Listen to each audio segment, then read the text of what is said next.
कि बीरपुर की धरती जो हमेशा से समाजवादियों और क्रांतिकारियों की धरती रही है, उस पर एक महाजुटान हुआ है। आज के सभा की अध्यक्षता कर रहे अध्यक्ष महोदय, संचालन कर रहे संचालक महोदय और मंचासीन गरीब गुरबों, दलितों, शोषितों, पिछड़ों की आवाज़ किसी क्षेत्र नहीं पूरे बिहार में आज आवाज़ बन के गूंजने वाले शेरे बिहार श्री अशोक महतो जी, हमारी बहन जो सच में भाई बताए कि आज केवल मुंगेर नहीं पूरे बिहार की नेत्री और पूरे देश में एक आवाज़ बन चुकी है कुमारी अनीता जी, और हम लोग के गार्जियन मंच पर उपस्थित पूर्व सांसद श्री अनिल सहनी जी और मंचासीन सभी गार्जियन भाइयों और माता एवं बहनों, आज इस समाजवादी की धरती पर बताने की जरूरत नहीं है कि आज यहाँ पे हम लोग जो है फणीश्वर रेणु जी की जयंती पर इकट्ठा हुए हैं। और क्यों इकट्ठा हुए हैं ये आप लोगों को जानना है। इसलिए इकट्ठा हुए हैं कि जिस संघर्षों को हमारे भीमराव अंबेडकर जी ने अपनी पूरी जिंदगी हमारे लिए बिता दिया, जो संघर्ष करके छुआछूत की लड़ाई के लिए, भेदभाव की लड़ाई के लिए, दलित, पिछड़े, शोषितों, वंचितों की लड़ाई के लिए, आप सोचिए कि आज आप बैठे हैं, आज एक नहीं होते हैं तो अंबेडकर जी ने डबल MA की पढ़ाई अमेरिका से किया था, बैरिस्टर की पढ़ाई इंग्लैंड से किया था, और जब वो इंग्लैंड से वापस इंडिया आए तो उनको कुर्सी पर बैठने नहीं दिया गया, उनको पानी पीने नहीं दिया गया, उनको घड़ा में पानी पीने नहीं दिया गया, उनको कोई डेरा नहीं दिया, कोई होटल में रुकने नहीं दिया। तब वो सोचे जब हमारे जैसे पढ़े लिखे लोगों को, जो कि मैं अपने अधिकारों को जानता हूँ, जब हमारे साथ ऐसा व्यवहार हो रहा है तो हजारों वर्षों से हमारे जो भाई हैं दलित, शोषित, वंचित, पिछड़े, अति पिछड़े जो भी भाई हैं उनके साथ कैसे उनके अधिकारों को छीना जा रहा है। और उन्होंने आवाज देने का काम किया कि भाइयों, शिक्षा पहले शिक्षित बनो, उसके बाद संगठित बनो, और संगठित बनकर अपने अधिकारों के लिए संघर्ष करो और संघर्ष की लड़ाई लड़ो। बहुत सारे वक्ता हैं, हमको कम समय मिला है और मैं ऐसे भी सबसे छोटा हूं और अभी नया भी हूं, इसीलिए क्या विशेष बोलूं। यही आग्रह करूंगा कि अंबेडकर के बाद अगर पूरे देश में कोई दूसरा अंबेडकर अगर पैदा हुआ तो उनका नाम भगवान लालू प्रसाद यादव है। साथियों, वही लालू प्रसाद यादव हैं जो कि अंबेडकर के सपनों को उन्होंने जमीन पर उतारने का काम किया। फुलवंतिया देवी जैसे एक पत्थर तोड़ने वाली को लोकसभा भेजने का काम किया, मुन्नी रजक को विधान परिषद बनाने का काम किया, आपको उर्मिला ठाकुर बलक की जिला बेगूसराय की है, उनके पिताजी दाढ़ी बनाते हैं, उनको विधानसभा भेजने का काम किया। इसलिए लालू यादव की जब सरकार आई तो गरीब, गुरबा, दबे, कुचले, वंचित, शोषित कुर्सी पर बैठने लगे, खाना जाने लगे, वही उच्च लोग के लोगों को जो है बर्दाश्त होने नहीं लगा और उनको बदनाम करने का काम किया। इसीलिए विशेष तो और वक्ता अपनी बातों को रखेंगे, खासकर जो हमारी माताएं और बहनें आई है उनके लिए मैं बस एक लाइन बोलना चाहूंगा कि आप सबों का छोटा भाई तेजस्वी प्रसाद यादव जी का एक सपना है कि जब वो बिहार के मुख्यमंत्री बनेंगे, वो मुख्यमंत्री आपका भाई होगा, आपका बेटा होगा, और आपके लिए उन्होंने घोषणा किया है जब राष्ट्रीय जनता दल की सरकार बिहार में बनेगी तो प्रत्येक महिलाओं को 25-2500 रुपया हम खाता में देने का काम करेंगे। और तेजस्वी प्रसाद यादव जी केवल बोलते नहीं हैं, उनकी कथनी और करने में कोई फर्क नहीं है। वो जब बताए थे पिछले चुनाव में कि जब हमारी सरकार आएगी तो हम युवाओं को 10 लाख रोजगार देने का काम करेंगे, और जब किसी तरीके से सत्ता में हम वापस आए तो हम जो है 5 लाख 17 महीनों में रोजगार देने का काम किया। इसीलिए भाइयों और बहनों, जब नीतीश कुमार जी NDA गठबंधन में 2005 से थे तो बिहार में जातीय जनगणना नहीं हुआ। बिहार में आपके आरक्षण को नहीं बढ़ाया गया, मगर तेजस्वी यादव जी जब सरकार में आए तो आपके आरक्षण की सीमा को बढ़ाकर 65% करने का काम किए और बिहार में जातीय जनगणना का काम किए। और जातीय जनगणना का उद्देश्य यही था कि जिसकी जितनी आबादी उसकी उतनी हिस्सेदारी। मगर जैसे ही हम सरकार से बाहर गए तो हमको जो है हमारे आरक्षण को छीन लिया गया। किन लोगों ने हमारे आरक्षण को छीना उसको समझने की जरूरत है। किस लोगों ने आज हजारों वर्षों से हमको तालाब में पानी पीने नहीं दिया, हमको कुर्सी पर बैठने नहीं दिया, हमको कहीं रोजगार में, हमको कोई शिक्षा में, हमको राजनीतिक में हिस्सेदारी लेने का काम नहीं देने दिया। इसलिए उन लोगों की साजिश को समझिए, कम बहुत समय कम है। और आज यहाँ पर जो है हम लोग जो है शहीद जुब्बा सहनी जी के आदर्शों को, हम लोग अम्बेडकर जी के आदर्शों को, लालू जी के विचारों को हम लोग लेकर जितने भी मंचासीन व्यक्ति हैं हम लोग चल रहे हैं। और आप सभी से आग्रह है उनके बताए रास्ता पर आप लोग चलिए। और बहुत खुशी हुई कि मंच पर हमारे गार्जियन और एक गुरु बौद्ध धर्म को भी मानने वाले हैं। और बौद्ध धर्म की यात्रा जब चल रही थी, अभी पूरे बिहार में बौद्ध धर्म का यात्रा चल रहा था, तो हम 2 दिवसीय यात्रा में अपना पूरा होटल बौद्ध धर्म को दे दिए थे, फ्री ऑफ कॉस्ट, 1 रुपया नहीं लिए। और पूरा खाना पीना का इंतजाम करवाए और बढ़िया से पूरे लखीसराय जिला में बौद्ध धर्म यात्रा को अपनाए। और हमारे गार्जियन ने बौद्ध धर्म के विचारों को हमको लगा कि वो रखेंगे, मगर नहीं रख पाए। बस एक नारा है कि बौद्ध धर्म का क्या पहचान, मानव मानव एक समान। धन्यवाद। बहुत बहुत शुक्रिया। अब हमारे बिहपुर के लाल, झंडापुर के डॉक्टर कुमोद सिंह, जिन्होंने अपने मेहनत से पढ़ाई कर डॉक्टर बने हैं और दरभंगा में पोस्टेड हैं, हम आग्रह करेंगे कि आए आप 2 मिनट अपनी बात को रखें। डॉक्टर कुमोद सिंह, झंडापुर।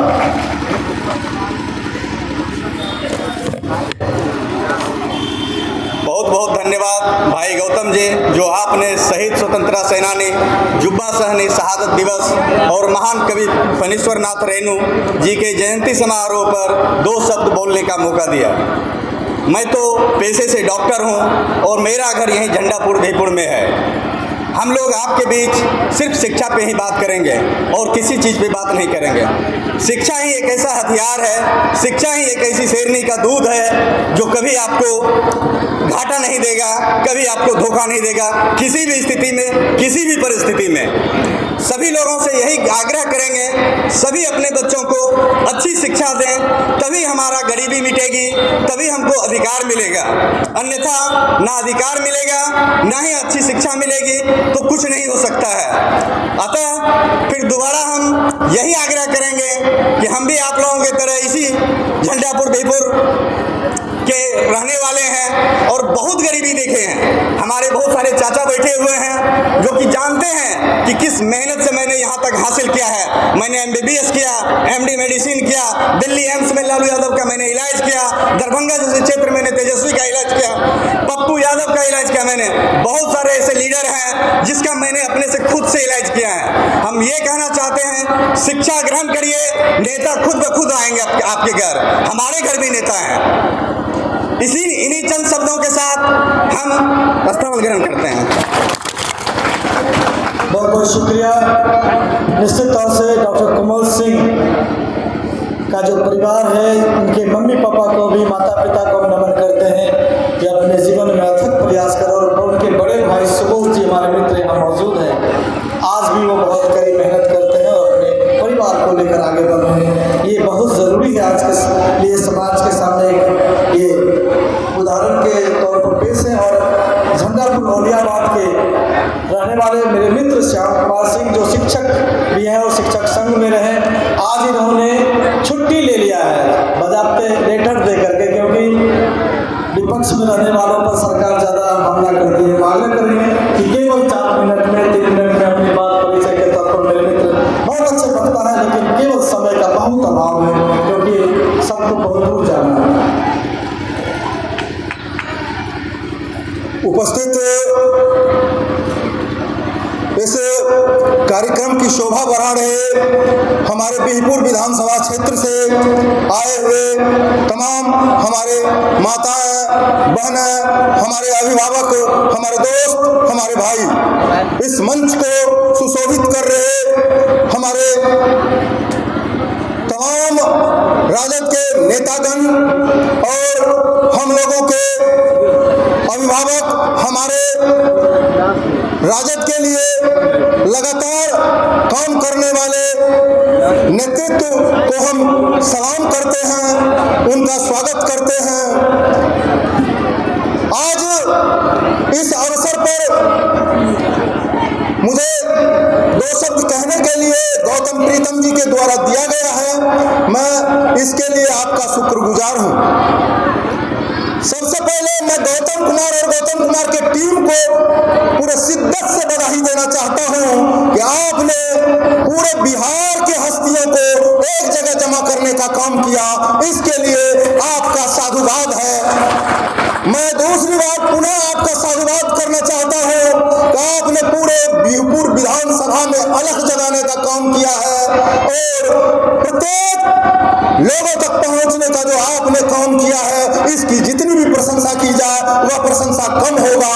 निश्चित ही लोगों के दिलो दिमाग में वैचारिक क्रांति लाने का जो आपने कार्य किया है, वह बीहपुर के जनता, बीहपुर के युवा, बीहपुर के माताएं वह भूलने वाली नहीं है, अभिभावक भूलेंगे नहीं। निश्चित ही उन्हें एक नेतृत्वकारी साथी मिल गया, उन्हें लगता है मेरा खेवन हार आ गया है, इसके लिए वह बहुत प्रसन्न है। आज इस अवसर पर हम शहीद जुब्बा सहनी और हम फणीश्वर नाथ रेणु के जन्मदिन के अवसर पर एक जगह मिलने का जो अवसर मिला है, सौभाग्य प्राप्त हुआ है, इसके लिए हम उन स्वतंत्रता सेनानियों के लिए हम यह कहना चाहेंगे कि उन स्वतंत्रता सेनानियों के द्वारा भारत के लिए जो किया गया है, भारत को आजाद करने के लिए किया गया है, उसकी जितनी भी गाथाएं भी गाई जाएगी वह गाथाएं कम होगा, उसे हम किताबों में लिपिबद्ध नहीं कर सकते हैं, शब्दों से बयान नहीं कर सकते हैं। उनके दास्तां को जो संघर्ष करता है, संघर्ष करने वाले के जीवन को यदि आप देखेंगे तब पता चलेगा कि संघर्ष करने वाले कैसे अपने परिवार से दूर होते हैं, अपने बच्चों से दूर होते हैं, फिर भी समाज के लिए लगातार संघर्ष करते रहते हैं। ऐसे योद्धाओं को सलाम करते हैं। ऐसे हमारे मुंगेर के जो हमारे राजद के नेतृत्वकारी साथी हैं, हमारे सर हैं, हम उनको जो है नमन करते हैं। लगातार उनके लिए जो है हम चाहते हैं कि वो राजद को जो है इस समाज के लोगों को आगे बढ़ाने का जो बीड़ा उठाए हैं, वो लगातार इसको आगे लेकर के जाएं। माननीय अनिल साहनी हमारे विधायक एवं पूर्व सांसद महोदय, उनको भी आप बीहपुर की इस धरती पर आए हैं। बीहपुर का धरती गौरवशाली धरती रहा है, ये क्रांतिकारी धरती रहा है। यहाँ के क्रांतिकारी युवाओं को, यहाँ के क्रांति को आप भली भांति समझ सकते हैं कि देश के लिए इन्होंने क्या दिया है। इसलिए यहाँ के विधानसभा के द्वारा आपका दिल से अभिनंदन है कि आप यहाँ आकर के हमारे साथियों को जो है, हमारे लोगों को मजबूती देने के लिए आए हैं। आप इसे ध्यान में रखेंगे और आने वाले समय में इसकी भरपाई करने के लिए आपको जो है अपने से जो है भरपूर मेहनत करने की जरूरत है। और मेरे इशारे को आप समझ गए हैं, उस इशारे के अनुसार जो है आपको जो है सपोर्ट करने की आवश्यकता है। मैं आपसे यह आग्रह करूंगा। हम आप तमाम अभिभावकों, माताओं, बहनों को मैं इतनी बात कह के अपनी वाणी को समाप्त करना चाहूंगा। ये जो संघर्ष आप देख रहे हैं, ये जुटान जो देख रहे हैं, याद रखिएगा हमारे साथियों के पैरों में छाले पड़ गए हैं। वो भूखे चले हैं, लगातार सोए नहीं, लगातार चलते रहे, तब जाकर के इस तरह की उपस्थिति हुई है। इसलिए आपको आरएसएस से लड़ना है, आपको वैसे मानसिकताओं से लड़ना है जो आपके हक और अधिकार को छीनने का काम कर रहा है। आपके संविधान पर जो हमला किया जा रहा है, वैसे ताकत से आपको लड़ना है। इसलिए वैसे ताकत से लड़ने के लिए आपको एकजुट होना होगा और एकजुटता का आपको परिचय देते हुए जो है अपनी मजबूती कायम करेंगे। जय हिंद, जय भारत, धन्यवाद। बहुत बहुत शुक्रिया। सनौला से हमारे एक मित्र हैं अमरनाथ मंडल जी,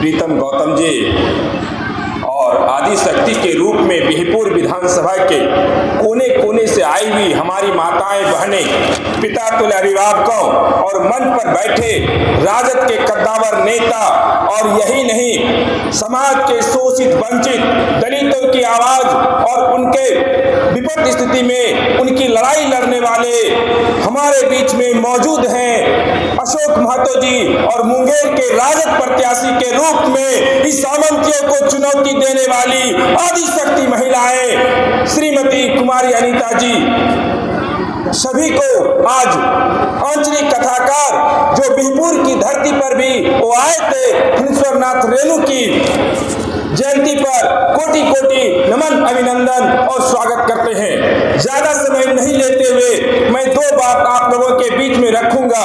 लोग कहते हैं कि 2005 के पहले क्या था बिहार में। भाई मैं उनको जवाब दूं कि 1990 से 2005 के बीच बिहार में परिवर्तन का राज था।